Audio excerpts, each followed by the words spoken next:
Hi and welcome to this free video mini-series which is going to look at the child behaviour and the 3 steps framework which can be used to quickly and easily change behaviour without the need for getting stressed or overwhelmed with trying to remember a million different things. So I'm Woodland, the Managing Director of Woodland Psychological Services Limited, and I specialise in child development. Now these videos are split into bite-sized chunks so that you can have a go at using what you've learned straight away, and each video also comes with a little takeaway item to help you. Now before I get into the 3 steps framework, it's really important to give you a brief understanding of child development.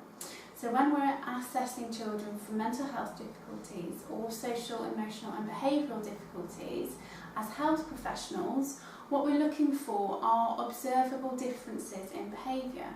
We're comparing the behaviours displayed by the child in assessment and those who are classed as typically developing. So anything which is out of sync is what's known as atypical, and this will determine whether a child is struggling.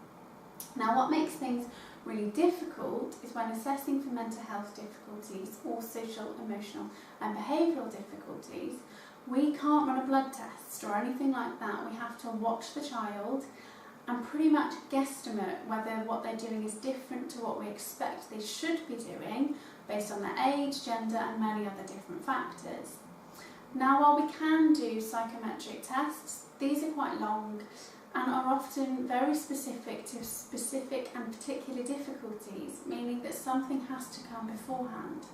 And this is why it's left to screening questionnaires and the health professional using their own interpretation of events.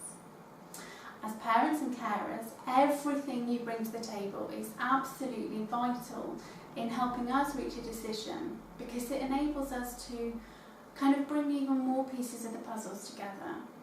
So by nature, child development in itself is something which can cause professionals a little bit of trouble, because all children develop at different times and in different ways. So where one child may excel at developing speech and language but be a little behind at gross motor functions like walking, running or jumping, it doesn't necessarily mean that they're having difficulties within that area.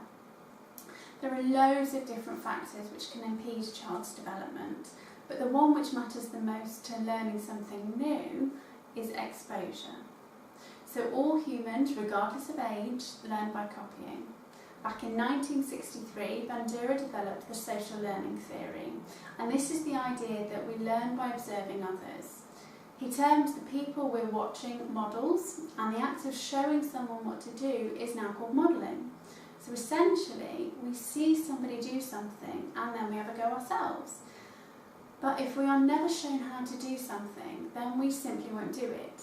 So if we live in a household where there are 2 or 3 different people who talk all the time, and we're given the opportunity to join in, chances are we will learn to talk relatively quickly compared to a household that doesn't speak very much and doesn't give us the opportunity to join in. In essence, the more we see something done and are able to have a go, the better we will become.